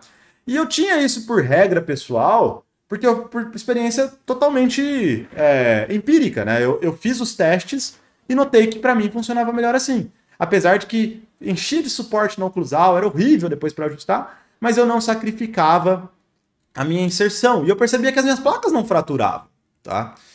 E aí, se você vai buscar subsídio na literatura, existe quase nada de trabalho sobre isso, né? Sobre inclinação de placa especificamente. Mas existe muito trabalho sobre inclinação de coroa, né? Mostrando que, dependendo do grau de inclinação das coroas, quando você vai imprimir uma coroa ou um coping, você tem um nível de passividade de inserção e selamento, né? O que seria o marginal fit, né? Que seria, no caso, o desajuste cervical, no caso, um selamento melhor, dependendo do eixo de inclinação. E os trabalhos têm mostrado, pessoal, deixa eu até pôr o zoom aqui, ó, que o melhor selamento vai ser em situações de impressão, ó, entre 150 e 180 graus, que basicamente são essas situações que vocês estão vendo aqui, ou seja, coroas impressas com a oclusal voltada para a mesa, ou seja, com o eixo de inserção da coroa seguindo o eixo de inserção da impressora, do eixo Z, ou com uma inclinação muito sutil, tá? E corroborava com o que eu tinha na minha rotina do meu dia a dia. E não é só um trabalho, tem um monte de trabalho mostrando isso, tá? Então, aqui, ó, mais uma vez, ó, entre 150 e 210 graus, você vai ter a melhor qualidade de inserção dessa coroa com menor gap marginal. E aqui eu tenho alguns exemplos para vocês que eu não sei porquê. Ih, bugou, pessoal, meu vídeo. Vocês me desculpem. Acho que vai dar pra mostrar só o último vídeo. Meus vídeos saíram por trás. É que essa aula tava montada no meu Mac, só que eu fui fazer live stream no meu Mac e meu Mac tá mais velhinho, tadinho, ele não deu conta. Eu tive que mandar pro Windows, aí desconfigurou tudo. Mas o que eu queria que vocês vissem é isso, ó. Uma placa impressa. Olha isso daqui, ó. Vocês conseguem ver essa microbáscula? Aqui, ó. É isso daqui que quebra a placa, pessoal, geralmente. Eles vão falar, nossa, mas essa placa está impressa inclinada sem suporte. Sim, isso é uma técnica de impressão em 45 graus, que a placa ela é autossustentável, né? Ou seja, essa camada sustenta essa, sustenta essa, sustenta essa. Em tese, você não precisaria de suportes para uma placa em 45 graus, tá? Mas você vai ter problemas de passividade de inserção, tá bom? Então, a placa horizontal, uma pena que não está dando pra mostrar o vídeo para vocês, mas vocês percebem na placa horizontal, esse vídeo está no meu Instagram, se eu não me engano, então depois vocês podem ver por lá. Quando a placa, quando você tenta assentar um modelo numa placa impressa na horizontal, você vê que ele assenta extremamente passivo. Ao passo que quando você tenta assentar sobre uma placa impressa ligeiramente inclinada, a placa entra, mas ela entra porque a resina do modelo também é resiliente, né? Então você consegue ter algum grau de pressão, só que essa pressão ela é às vezes às custas de algum grau de perda de passividade. Esse projeto e esse projeto são exatamente os mesmos, tá? Só mudei a inclinação. Então a gente vê muito, né, pessoal, esse tipo de comparação, né? Imprimir uma placa em horizontal ou imprimir uma placa em 45 graus. Então, se não bastasse apenas o fator que eu posso dar para vocês da passividade de inserção, nós temos mais um fator que justifica a impressão na horizontal, sim, enchendo de suportes, colocando muitos suportes na oclusal, infelizmente, prejudicando um pouco o ajuste oclusal, infelizmente, mas melhorando a passividade de inserção e também melhorando quem? O polimento. Tá? Na verdade, uma placa impressa na horizontal, você vai ter um melhor polimento nessas áreas labiais, porque as camadas vão estar expostas de forma horizontal e os trabalhos mostram que a rugosidade superficial desse tipo de trabalho pós-polimento ela é melhor. Então você consegue uma placa mais lisa numa superfície onde geralmente tem contato com o lábio do paciente e a bochecha, tornando uma placa até mais confortável do ponto de vista de uso. Não é, obviamente, o fator mais importante, mas eu quis trazer aqui também, já que nós temos, como International Journal of Prosthodontics, que é um bom periódico, num artigo recente falando isso, para poder corroborar também para vocês imprimirem placas na horizontal. Então sim, 100% das minhas placas, pessoal, são impressas na horizontal, ou seja, com o eixo de inserção da placa, entrando em boca, sendo o eixo Z da minha impressora, tá? Indo agora para as etapas mais finais, pessoal, com relação ao pós-processamento dos objetos, né? Essencialmente, nós temos que sempre fazer o pós-processamento das nossas placas, primeiro por meio de uma lavagem, ou seja, para remover todo o excesso de resina não curada, né, não polimerizada do processo de impressão. E muita gente pergunta, Glauber, que álcool que tem que usar, qual que pode usar? Pode usar álcool de posto, pode usar álcool sem ser isopropílico. Então, mais do que o Glauber falar, trabalho super fresquinho para vocês, ó. Maio de 2022, do Journal of Prosthetic Dentistry, do Michael Scherer, que é um dos caras que eu acompanho nessa parte de impressão 3D, que ele avaliou a influência da solução, né, de pós-processamento em relação à resistência flexural dos materiais de acordo com o que foi lavado e pelo tempo pelo qual foi lavado após envelhecimento artificial. Ou seja, ele trabalhou com vários tipos de materiais para lavagem, por exemplo aqui, o álcool isopropílico, tanto de 91% ou 99%, o álcool etílico, tripropileno glicol, um éter monometil aqui, e, enfim, um monte de outras coisas, e até o Resina Way, que é uma solução de lavagem específica que nós não temos no Brasil, ou se tem, é importação independente, nós não temos oficialmente aqui no Brasil, que se não me engano é da Monocure.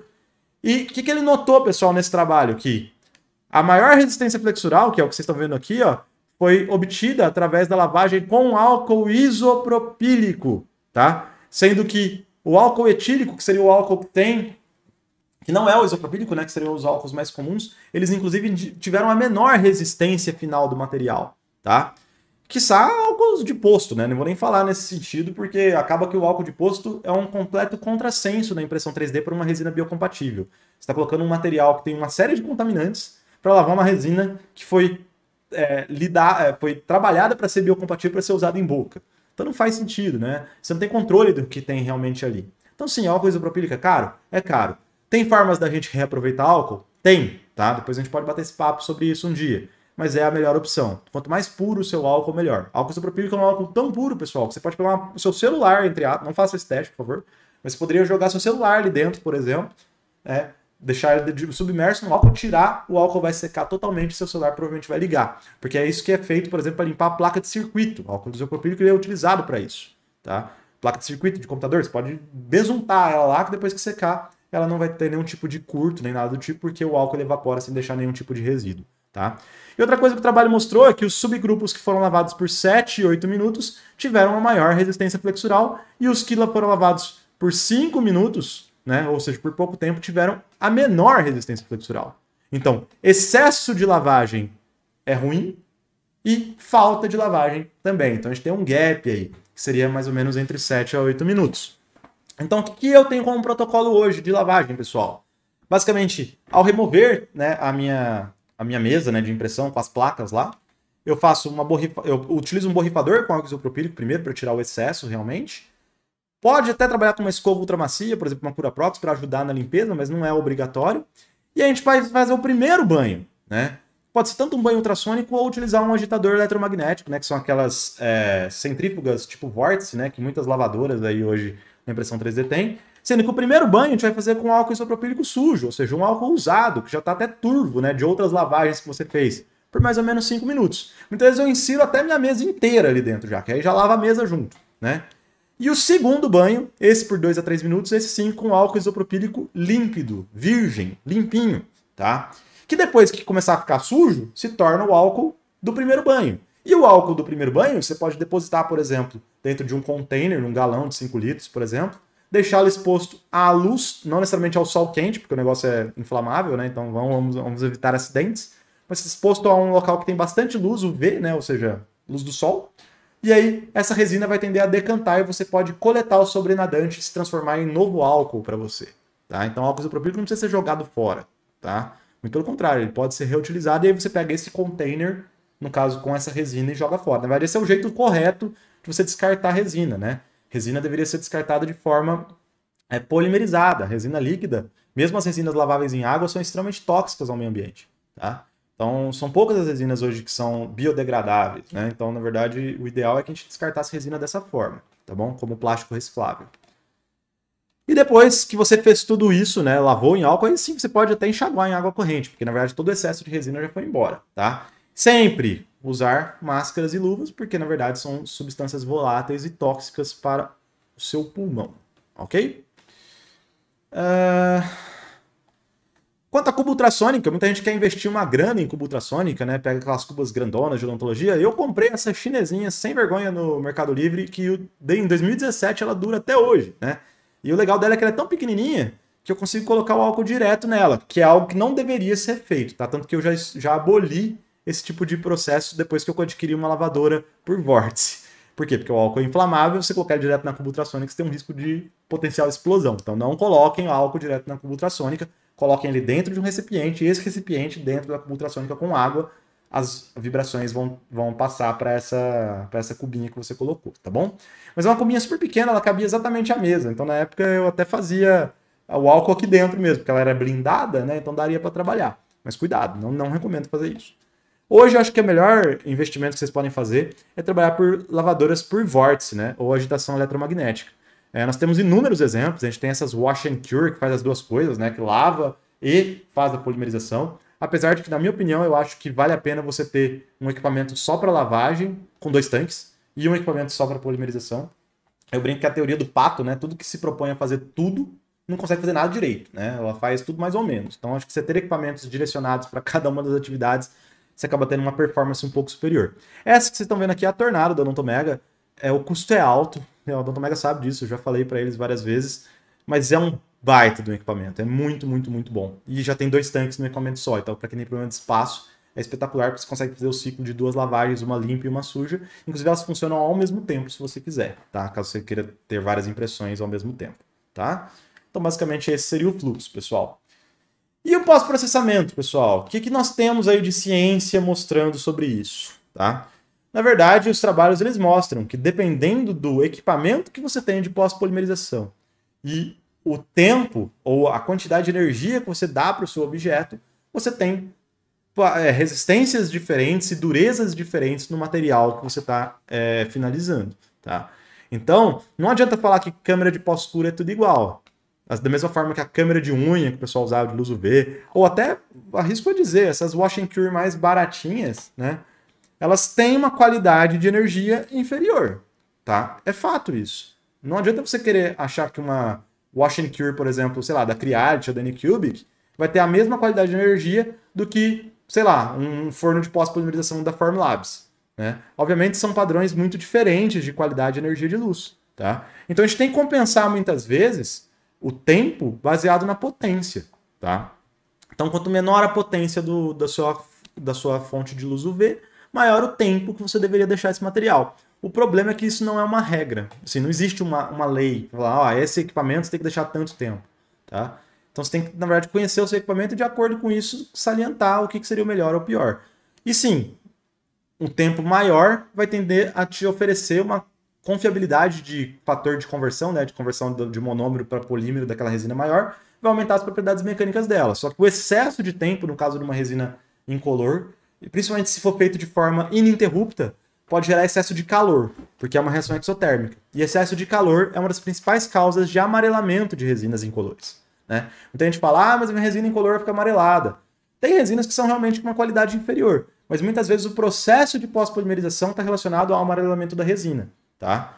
Então, geralmente, o tempo médio, dependendo da potência do seu forno, varia entre 8 a 10 minutos, podendo até exceder 10 minutos se o seu forno for bem fraquinho, tá? E a minha sugestão sempre é fazer ciclos curtos, de 1 a 2 minutos por ciclo. E a cada ciclo você para o processo, checa, dá uma olhada se sua resina, deixa ela esfriar um pouquinho, para você ir fazendo um novo ciclo de 2 minutos, até completar, por exemplo, os seus 8 a 10, se for esse caso aqui. Por quê? Porque dessa forma você minimiza muito o amarelamento dessa resina, tá? Outra coisa que eu noto, que para mim realmente faz diferença, né? Apesar de que alguns trabalhos mostram que isso pode vir a interferir mecanicamente nas propriedades do material, então façam por conta e risco. Isso daqui é uma questão empírica, não é uma questão científica, tá? Eu gosto muito de trabalhar com a polimerização de provisórios e de placas submersos em glicerina líquida, tá? Líquida, não pastosa. Realmente é glicerina líquida, por análise, né? Que a gente compra em laboratório, em casas de materiais para laboratório de análises clínicas, que no caso é uma glicerina que ela é totalmente translúcida, né? Ou seja, ela, no caso ela é praticamente transparente, e ela, por ser líquida, não é que ela vai... Não é a função da glicerina que a gente tem, por exemplo, do gel de glicerina para aumentar o fator de conversão de resina de monômero polímero. Isso já caiu por terra, realmente não muda. Mas o fato de você ter uma solução refrigerante isenta de oxigênio faz com que você tenha, no caso, uma dissipação melhor do calor. Você vê que a glicerina fica quente, né? E, consequentemente, você minimiza o amarelamento de forma bastante sensível. Eu vejo diferença no meu caso. Não sei se é porque meu forno é um forno estático, ou seja, ele não gira e ele é muito forte, que é o forno da Frozen Cure na primeira versão, que já mudou, mas para mim realmente dá diferença. Tem gente que já falou para mim que fez e não deu diferença. Bom, aí vem essas questões, né? E existem artigos, tem um artigo, na verdade, do próprio Michael Scherer, que ele fala que a polimerização com glicerina diminui a resistência flexural da resina pelo fato da ação higroscópica, né? Lembra que a gente falou que a resina absorve água e tem solubilidade? Mas aí vem a questão do empirismo, né? Eu vou ser muito sincero, eu não senti tantos problemas com relação a isso para a longevidade das minhas placas, tá? Mas aí aqui é um disclaimer aqui sobre o processo, tá? O que os trabalhos mostram, né? Que a dureza e a resistência do material variam bruscamente dependendo do equipamento estratégico de polimerização que você tem, tá? Então sim, invistam em bons fornos de pós-polimerização. Na verdade, eu arrisco dizer que o forno de pós-cura ou de pós-polimerização ele tem importância igual ou até maior do que a sua própria impressora. tá?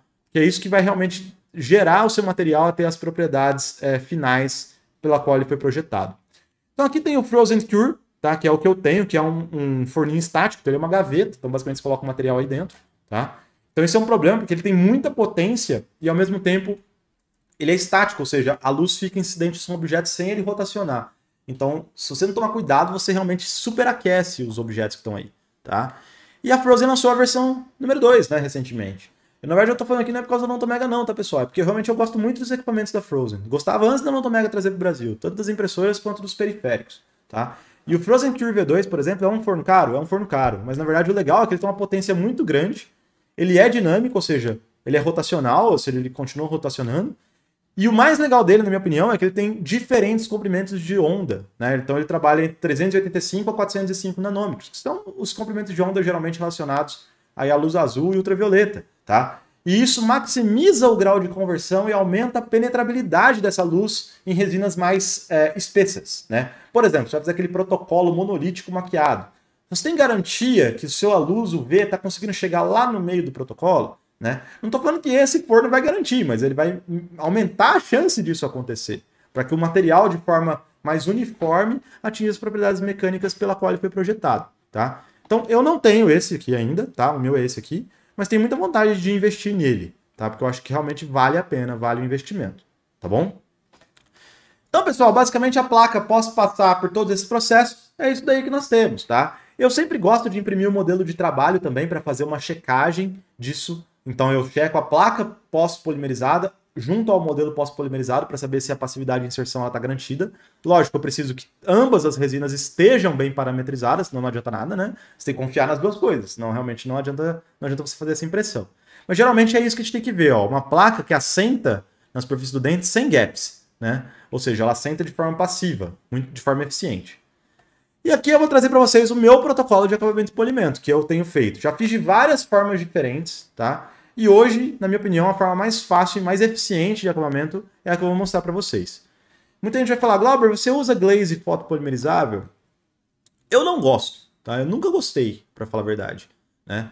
Porque eu acho que um polimento mecânico bem trabalhado, ele tem condições de te dar o brilho que você precisa, mas ele tem uma garantia melhor de que você realmente alisou todas as superfícies do que o glaze, que eventualmente, por uma falha de polimerização, pode se esvair. Tá? Eu prefiro o polimento mecânico, mas não condeno quem queira usar o glaze também. Tá? Mas basicamente o que eu faço hoje para trabalhar o acabamento das minhas placas? Primeira coisa, eu removo os suportes do raft, né, que é essa basezinha, com o disco diamantado, e nivelo os suportes com borracha de cerâmica. Tá? Isso daqui é aquelas borrachinhas de cerâmica universal, tipo Cerapol, né? É a melhor coisa, na minha opinião, para ajustar resina impressa, seja provisório, placa, porque a resina impressa ela tem uma característica que é um meio termo, né, da acrílica com a composta. Então, minicut, por exemplo, não é um material que trabalha legal nela. Então, a borracha diamantada funciona muito bem, tá? Quem nunca usou, use, vale a pena, tá? E depois eu vou na mão, debaixo da pia mesmo, né, e faço uma primeira passada com lixa d'água 2000, tá? Ou seja, é bem fininha mesmo, tá? Nisso, na água, você já vai ver que ela tem brilho, só que ela não tem brilho real, ela só tá realmente muito lisa, tá? Então, lixa d'água manual, não uso mandril, porque mandril com água vira aquela bagunça, né? Então, eu prefiro fazer dessa forma, um minutinho você faz. Depois eu gosto muito das Eve Soft Wheels, tanto a marrom quanto a rosa. E pra vocês terem uma ideia do grau de brilho que essas duas rodinhas de feltro impregnadas, né, com polidor, elas têm condição de dar para vocês, eu vou mostrar para vocês, ó, essas placas, ou melhor, é a mesma placa, né, eu só fiz a foto interna e externa, metade foi utilizado essas rodinhas, e a outra metade está só com a lixa d'água. Então, elas têm condição de te oferecer brilho sem você precisar de glaze, tá? Então, não é tão difícil assim para você ter brilho mecânico. Mas, volto a dizer, é uma questão de preferência pessoal, ok? Caso queiram optar por glaze, os dois que eu já usei, tá? E sei que funcionam bem, é o Prisma Seal da MakerTech, que é um glaze específico, fotopolimerizável. Rafael, chama Eve Soft Wheels. A Odontomega é uma das importadoras da Eve no Brasil. Acho que é a única importadora da Eve no Brasil, tá? Mas é só Eve Soft Wheels. Tá, tudo da Eve é bom, viu, pessoal? Eu sempre usei, até antes de conhecer o pessoal da Odontomega, eu sempre gostei bastante das borrachas deles, minicut, e essas rodinhas de feltro são espetaculares. E no caso, os dois que eu usei são esses. O Mega Seal do Odontomega, que na verdade é um selante fotopolimerizável, né? Um glaze fotopolimerizável para resinas acrílicas e impressas. e um Prisma Seal que é direcionado para resinas impressas. Tá? Então a gente tem essas possibilidades. Pedro perguntou se eu faço polimento por dentro. Sim, faço polimento por dentro com as minhas EVE Soft Wheels. Tá? Não uso tanto a lixa por dentro, mas as EVE Soft Wheels eu passo. E esse é o resultado final da nossa placa seguindo esses moldes. Tá? A cor, pessoal, da placa final, é importante que o paciente ele entenda que as placas impressas dificilmente elas serão 100% incolores. Tá? Placas impressas, geralmente pelos processos que elas sofrem de pós-polimerização, elas acabam tendo uma tendência a caminhar para alguns tons que o fabricante tenta guiar. Tá? No caso, você pode tentar, às vezes, ter uma placa mais violeta, dependendo do fabricante, mais azulada, mais acinzentada, mais esverdeada, mais azulada. Tá? Eu falei azulada já, né? Mais esverdeada e por aí vai. Depende do pigmento que o fabricante coloca para tentar minimizar esse amarelamento. Mas algum grau de ofuscamento, digamos assim, que não é 100% translúcido, geralmente ela sempre fica se ela foi pós-polimerizada da forma correta. O Salani perguntou sobre o Mega Seal, sobre amarelar. Na verdade, Salani, o Mega Seal ele amarela dependendo da espessura que você coloca e o tempo que você deixa. Tá? Se você trabalhar com uma espessura fina, que geralmente quando a gente faz isso, né? O Mega Seal ele precisa de 1 minuto, né, de contato com a superfície do objeto. E eu jogo um jato de ar mesmo, para deixar uma camada bem fininha e não coloco tanto tempo assim. Normalmente o Mega Seal, quando eu uso o meu fotopolimerizador do consultório. Eu uso o Valo, né, que eu tenho um Valo da Ultradente, na potência de 3.200 mW por centímetro quadrado. Então é um baita de um tiro de luz, né? Então eu uso luz UV associada à luz azul, né? E eu uso tiros de alta energia por pouco tempo. Então aí dessa forma você consegue fazer com que ele não amarele. Mas o Prisma Seal ele é mais controlado nesse aspecto, se você não tiver esse controle todo que eu falei, tá? Ele amarela menos. Só que o Prisma Seal ele serve mais só para resina impressa. Acho que o Mega Seal serve para resina acrílica também, tá bom? Na verdade, o Mega Seal ele serve para resina acrílica, né? Que na verdade a empresa fala que pode servir para impressa também, mas na verdade é para resinas acrílicas e eu não lembro se para compostas também, mas eu acho que para resina acrílica com certeza. Para impressa, na verdade, não está na bula especificamente, porque na época que ele foi concebido nem existia ainda resina impressa, ou tinha-se muito pouco, né? Mas dá para usar. Eu falo que eu uso em provisórios com uma frequência. Hoje mesmo eu já usei. E sobre instalação, pessoal, para a gente ir para o final da aula, peço desculpas, deu uma atrasadinha aqui, tá? Essencialmente, primeira coisa que a gente tem que ver é passividade de inserção, ou seja, a placa tem que entrar passiva, sem básculas ou sem excesso de retenção, ou seja, sem nem 8 nem 80. Né? Ela tem que ter um atrito suficiente para o dispositivo ficar na boca e ficar estável, mas ela não pode ter excesso de retenção, tá? Porque, na verdade, esse excesso é o que vai geralmente gerar algum grau de microbásculas, tá? Caso você tenha um excesso de retenção pequeno, você até pode tentar ajustar um pouquinho internamente, mas muito cuidado. E a probabilidade, volto a dizer, de você não ver alguma área de microbáscula é muito grande. Placa impressa geralmente não tem que ter ajuste interno. Ponto. Começou a ter que ajustar ajuste interno, tem vezes que já aconteceu comigo, eu prefiro imprimir de novo, ou projetar o caso de novo. Porque a probabilidade dessa placa fraturar é muito grande. Às vezes eu até instalo para o paciente, mas eu já imprimo outra, né? E já marco uma reinstalação, tá bom? Agora, se ela tem falta de retenção, vamos supor que você exagerou um pouquinho no offset lá no projeto, uma das coisas que o pessoal pergunta é fala, dá para reembasar a placa? E é meio complicado, principalmente porque geralmente você já levou essa placa polida para a boca, né? E aí o reembasamento ele é muito ruim porque a resina acrílica, que seria a primeira escolha para a gente trabalhar, ela não tem uma adesão química 100% eficiente com a resina impressa. Então o que eu já fiz para corrigir pequenas alterações de, no caso, falta de retenção, quando é pouco, tá pessoal? Quando é muito não adianta. Retrabalhar, pasme, com o Mega Seal ou com o Prisma Seal. Então eu coloco a técnica, entre aspas, inventada é basicamente a seguinte: eu coloco minha placa de cabeça para baixo, porque eu não quero que o líquido entre em contato com a superfície oclusal da placa, e eu passo algumas camadas de Mega Seal e Palacil nas áreas laterais internas dessa placa e vou fazendo polimerização e provando em boca.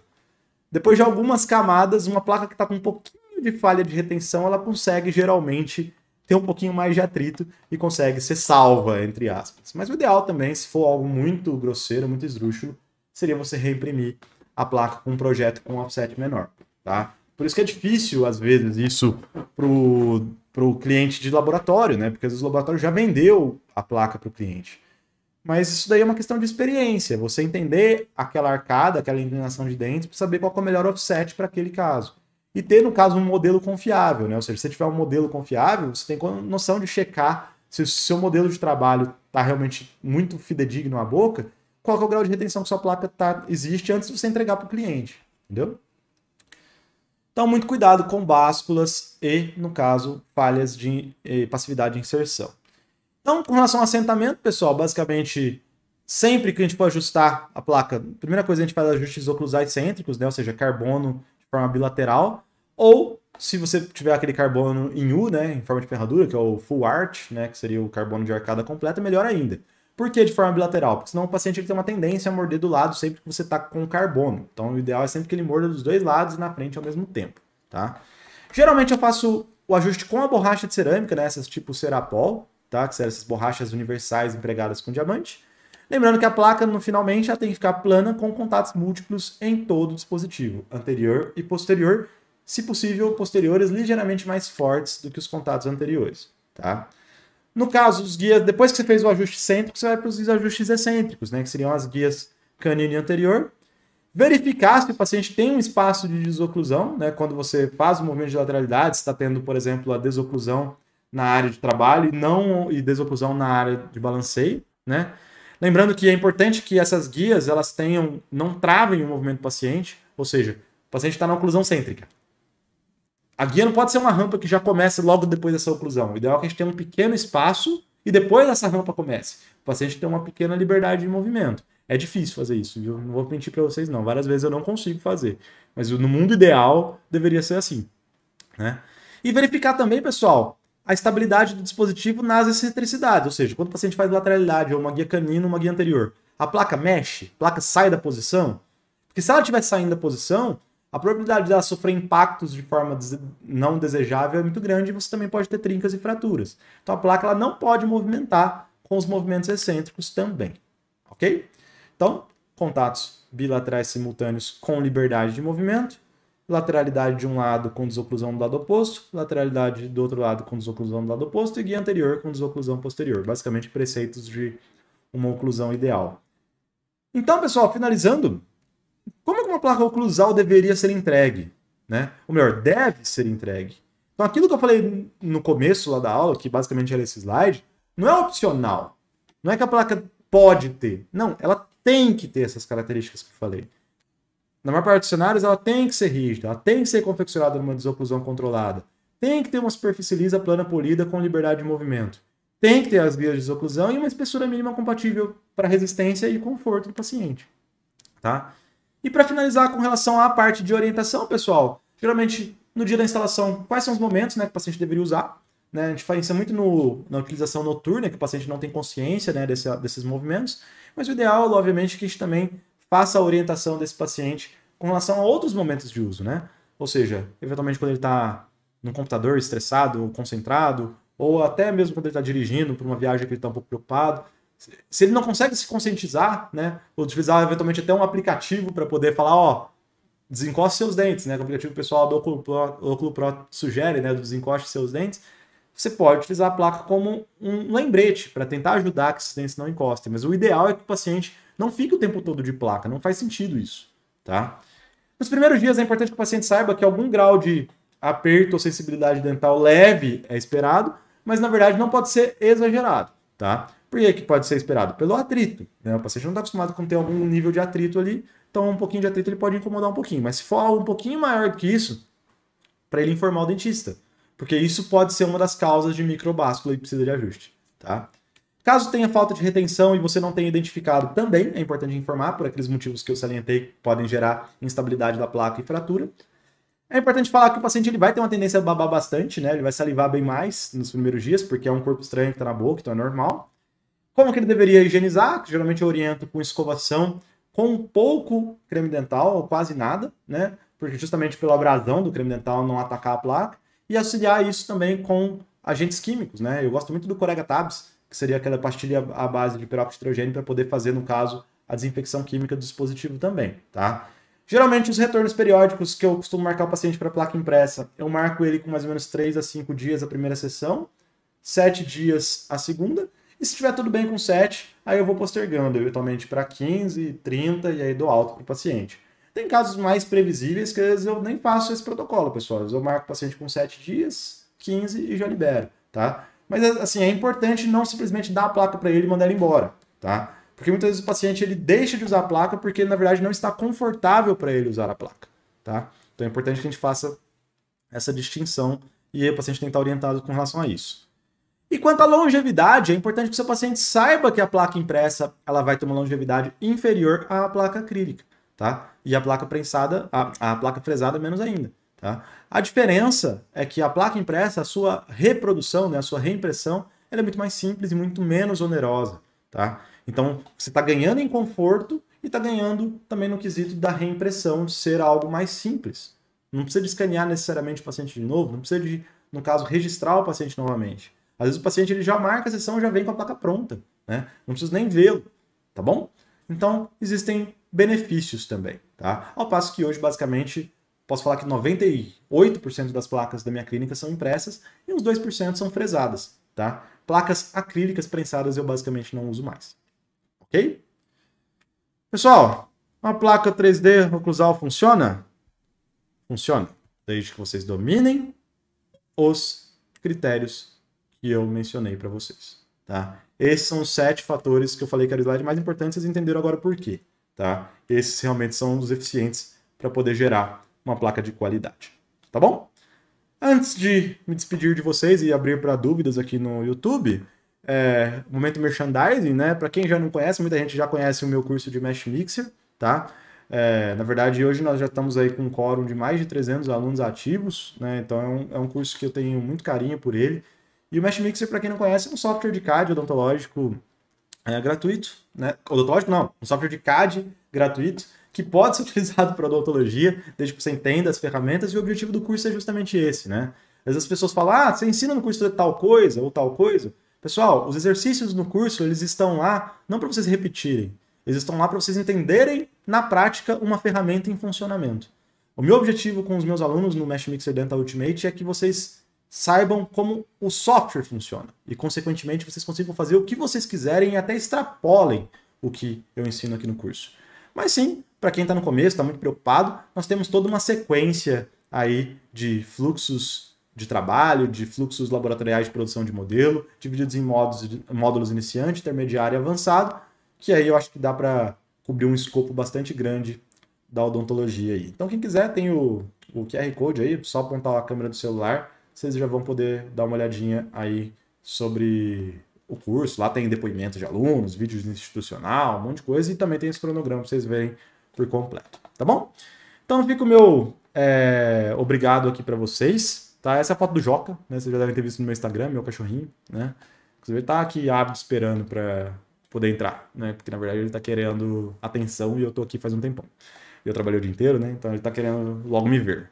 Então, pessoal, ficam meus contatos aqui, redes sociais. Facebook eu quase não entro mais, né? E-mail eu vejo todo dia. Instagram é hoje o que eu mais vejo, né? Para os meus alunos do curso que estão aqui, obrigado mais uma vez pelo voto de confiança. Para os meus amigos, clientes do Odontomega também, agradeço aí o tempo que vocês despenderam para ficar me ouvindo aqui um pouquinho. O pessoal do grupo de Odonto Digital, que tanto me pediu essa aula, espero que tenha atingido a expectativa de vocês. A Gabriela está perguntando do curso de impressão. Gente, ele vai nascer, o problema é que a gestação dele está muito lenta. Na verdade, o curso de Mesh Mixer eu gravei durante a pandemia, né? E o curso de impressão eu comecei a gravar no final, se é que a gente pode falar de final de pandemia, né? No final da pandemia, para já uma situação de normalidade. E aí, o que acaba acontecendo? O curso de Mesh Mixer, eu basicamente só monto o computador igual eu fiz aqui para vocês na live e gravo. O curso de impressão eu faço na forma de estúdio, né? Então eu tenho que trabalhar com iluminação, microfonação, toda a parte de edição sou eu que faço. Então, na verdade, é um curso que demanda um pouquinho mais de tempo para eu gravar. O curso está mais ou menos uns 40%, 60% já gravado. O cronograma já está idealizado, tá? Só que ele ainda não saiu, tá? E muita gente, deve ter mais de 100 pessoas que já me perguntaram desse curso, mas ele ainda não saiu, infelizmente. Mas se Deus quiser, ele até ano que vem, final desse ano, começo do ano que vem. Eu não vou colocar mais data, porque já me pediram tanta data. Às vezes eu fico pondo data, eu fico depois de quebrando a cara, né? Mas o quanto antes eu puder, realmente é uma demanda minha também, pessoal, né? De poder, poder oferecer isso para vocês, tá? Que realmente a impressão 3D funciona muito bem para mim e eu quero que vocês tenham a mesma experiência, tá bom? Alguma dúvida, pessoal, com relação à aula? Eu tô vendo o pessoal agradecendo. Vê o que eu agradeço, pessoal. Poxa, quer queira, quer não, a gente teve um pico aí de, acho que mais de 60 pessoas, numa quinta-noite. Fico muito feliz, tá? Meu Instagram, para quem não sabe, ele não é para paciente, tá? Ele é para profissionais, tanto dentistas quanto técnicos. Então sempre eu tô postando reviews, dicas, orientações, algumas coisas da minha rotina clínica que eu acho que sempre podem agregar e ajudar todo mundo um pouquinho, tá bom? Bom, perguntaram sobre se a live ia ficar gravada. Vou tentar fazê-la ficar gravada aqui no YouTube, tá? Não sei como é que eu vou fazer isso, eu vou descobrir agora, porque nessa parte de live de YouTube eu confesso que eu sou um dinossauro, apesar de dominar boa parte do digital, né? Bom, fico feliz então que o pessoal tenha gostado, pessoal. Se tiver alguma dúvida também, que eu não tenha abordado aqui, podem me mandar mensagem para mim, direct no Instagram, e a gente vai conversando. Beleza? Bom, vou me despedir de vocês então. Bom finalzinho de quinta-feira, bom final de semana para todo mundo. Quero ver todo mundo imprimindo placa, tendo bastante sucesso. Espero que tenha ajudado vocês. Tá joia? Grande abraço para quem fica. Falou para vocês. Até mais. Tchau, tchau.